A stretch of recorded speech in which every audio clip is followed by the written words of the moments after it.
Precision 18 forecast. News 18. Weather from where you live.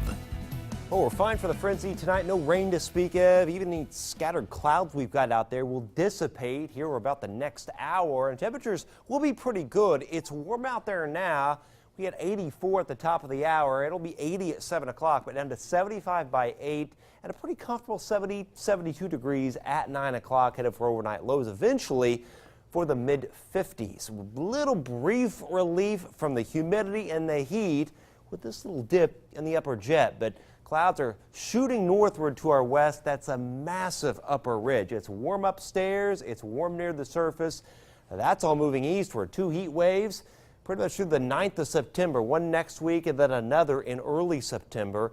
And a lot of dry weather, but we'll have to watch middle and latter parts of next week. We may have one chance of rain, potentially, as a complex of storms may try to sideswipe us. We'll talk about that coming up. 54 tonight, Winamac, 55 Logansport to Chalmers, 56 at Lafayette, and 57 Crawfordsville. Patchy, shallow fog in places, and tomorrow mostly sunny. Highs 84 Rochester to Logansport, 86 at Lafayette, down to Romney and Linden, Crawfordsville, 87 Petersburg, Covington, but warmer on Sunday, mostly sunny. Highs upper 80s to perhaps low 90s, 91 Fowler, 90 Lafayette, and 88 degrees at Burlington. You can see this little bit of slight relief tomorrow. There's where all the heat is to the west, with temps approaching 100.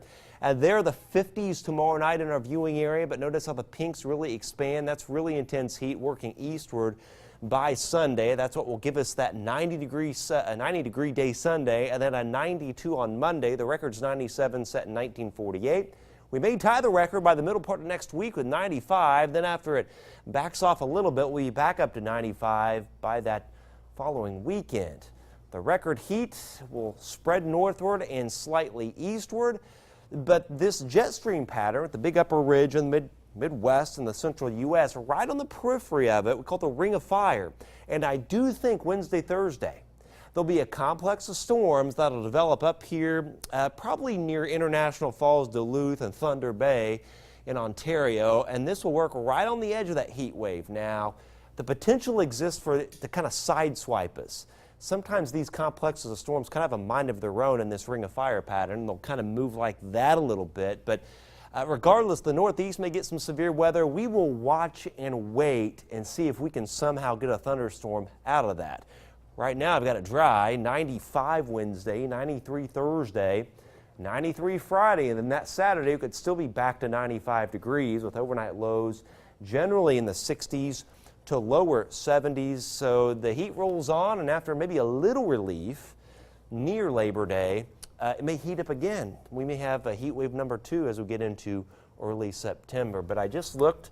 I like long-range forecasting, and I looked right around the 10th of September, and it looks like this pattern may change a little bit. We may get some nights in the 40s.